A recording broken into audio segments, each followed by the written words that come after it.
Kia ora tamariki o te atua, Kathryn and Poppy and Leo here, and we're going to kick off with a game today, so feel free to play along.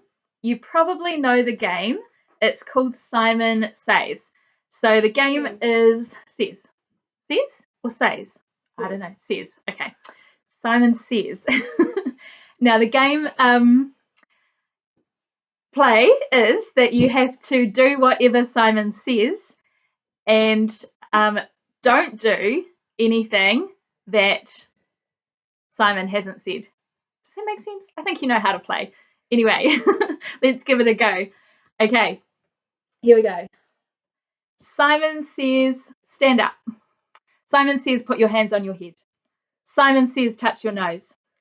Simon says, wiggle your ears. Simon says, turn around, pick your nose. Ah, Leo, you're out.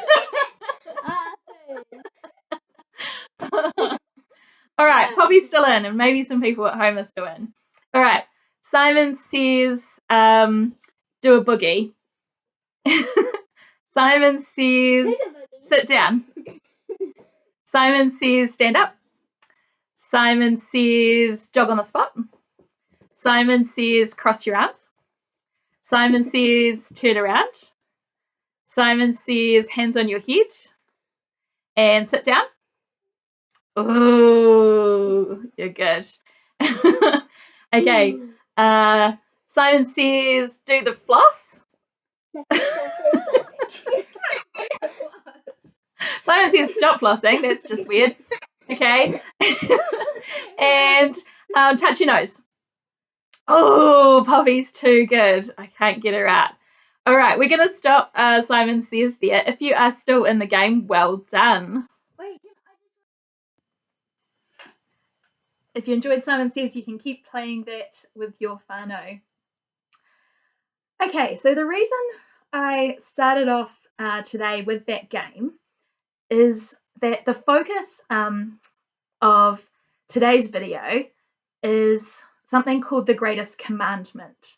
And I want you to really understand what that word commandment means. And so in Simon Says, you were commanded by Simon to do particular things. Okay, so a commandment, it tells us what we should do. And it's really important to follow the Greatest Commandment. So we're going to learn about that today. Jesus makes it really quite easy for us as well because he keeps it really simple.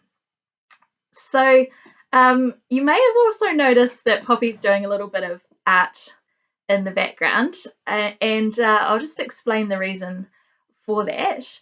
When I first went to church about 15 years ago, so a long time ago, when I walked in, the theme of the church service that day was love. And there are a few things that really struck me. So there were people smiling and welcoming everyone. There were people painting artworks, just as Poppy is. And there were people singing beautiful songs. And also somebody came up and gave me a coffee, which just always brings the love for me. And I was really struck by the love in the room and how beautiful that feeling of God's love is when you feel it in a place like church. And as you know, at the moment, we can't actually gather together as a church. But there is still a lot that we can do to feel God's love and to spread God's love to those around us. And so that is the focus of this video, love. So I'm going to read you a passage of scripture from the Gospel according to Matthew, and it is called the Greatest Commandment. You've probably heard it before, but it's super important, and it's actually in Mark and Luke as well.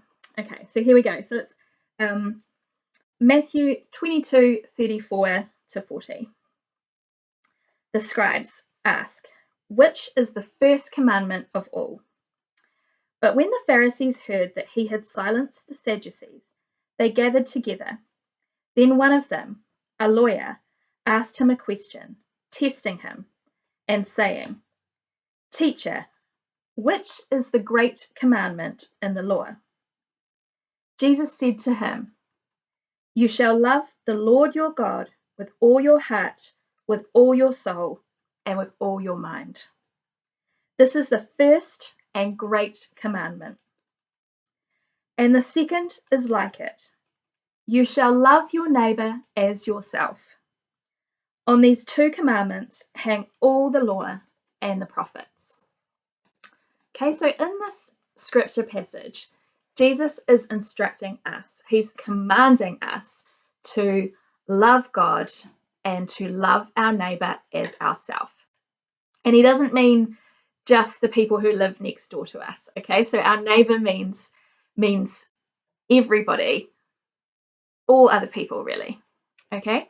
So let's just have a think about what that actually means for us now that we are not gathering in church. How do we love God and how do we love our neighbor? And what I would like you to do is pause the video quickly and grab some pen and paper. So pause the video, run off and grab some pen and paper. I'm going to do the same. Okay, have you got your paper? Good. Okay, what I want you to do on your piece of paper, as I have done, is write two things. You can write the scripture, that's Matthew 22:34-40, but I also really want you to write these headings: love God and love others. That's probably backwards in the video. Okay. Anyway, you don't need to write it backwards. You can write it the proper way. So, love God and love others is what you're writing on your piece of paper.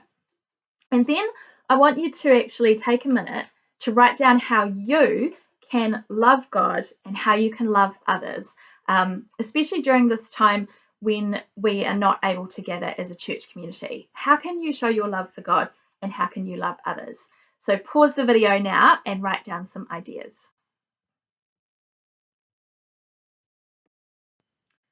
Okay, we also paused the video and Poppy and I wrote a few ideas there. So for loving God, you've probably got a whole heap of ideas of your own. What we put was praying,